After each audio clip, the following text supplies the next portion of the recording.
There's this crazy story at the beginning of the Bible. We have Adam and Eve, and they're in the Garden of Eden. And everything in this garden is great. It's exactly as it should be, except there's this one tree that they're told by God not to eat from because it's dangerous and it will kill them. So that's it. Avoid this fruit tree and we're fine. Right, it seems pretty simple. But in this garden, there's a snake. And it starts telling a different story. It says that if you eat of this tree, it's not going to kill you. In fact, it's going to make you become like God. And Adam and Eve, they believe the snake and they eat the fruit. And because of this, the goodness of the garden is tragically lost and evil and death enters into God's good world. Now, why is there a talking snake in the garden? I mean, this thing is a problem. Yeah, it's very strange. And even more strange is the fact that the Bible doesn't say why or how this thing even got there. It just presents the snake as this creature who's in rebellion against God and that wants to get other people to doubt God's goodness and lead them on a path towards death. And so whatever this snake is, it's the source of evil that pervades our world and our lives, even still today. But there is some hope because right here in the story, God makes this really interesting promise to Adam and Eve. That someone is going to come in the future, a son of Eve. And this guy's going to come and he's going to crush the serpent's head and destroy evil at its source. However, during this battle, the serpent is going to bite this guy's heel. So it's like a mutual destruction. Yeah, it's this very strange but beautiful promise. And it's just left hanging there until the next key moment in the story when God singles out this guy named Abraham and says that through his family, goodness and blessing is going to be restored back to all of the nations of the world. And as we follow this family, we get to one of Abraham's great-grandsons, this guy named Judah. And he receives this promise that a king is going to come from his line and that the whole world's going to follow this king and he's going to bring peace and harmony and there'll be lots of food and wine and milk and vineyards and it's going to be awesome. The first king that we meet from the line of Judah is a guy named King David. And he's a hero. Maybe he is the snake crusher. But it turns out that David is infected with the same evil as the rest of humanity. He never crushes the snake, just the opposite. However, God makes a promise to David that this king is going to eventually come from his line.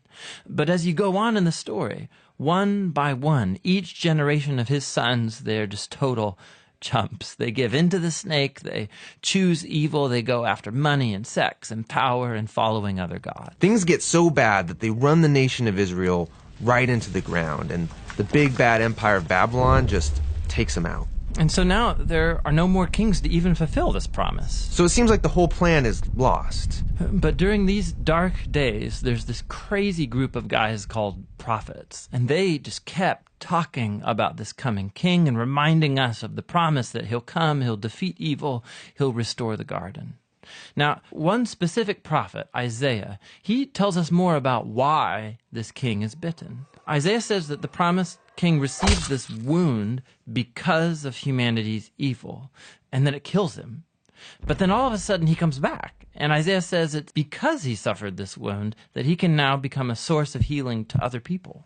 But the Old Testament ends, and the snake-crushing king that everyone's been talking about never shows up. And this is why, when the New Testament begins, it introduces us to Jesus of Nazareth, not as some random guy, but as someone who comes to fulfill these specific ancient promises. Yeah, we learn that he's from the line of David, Judah, and Abraham. And he goes around Israel announcing that the goodness of God's kingdom is here, now. And he begins confronting the effects of evil on people by healing them, by forgiving them of their sins and evil. Many people are now believing that this is, in fact, the promised king. But Jesus began telling his closest followers that he was going to become king and bring peace by taking the full effect of humanity's evil into himself. The fatal snakebite wound. Exactly. And so it seems like the serpent wins.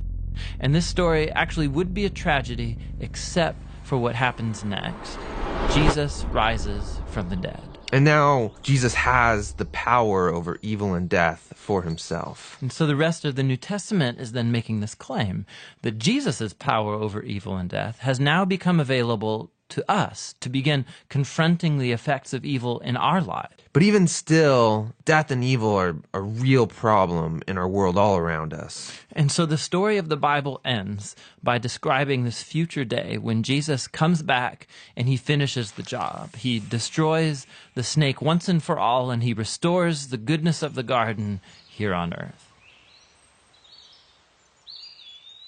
Hey, this is Tim. And this is John. We think one of the best ways to understand the Bible is to trace the key themes from its beginning all the way through to the end. We also make videos that walk through the literary structure of every book of the Bible and how it relates to the whole. Here's something you didn't know. John and I were roommates in college, and we lived in the basement of a dirty old house. We're a nonprofit, and we'd love to keep these videos free for everyone, but we need your help. You can go to jointhebibleproject.com and you can get full-res versions of these videos. You can download the study guide. It's all for free. jointhebibleproject.com.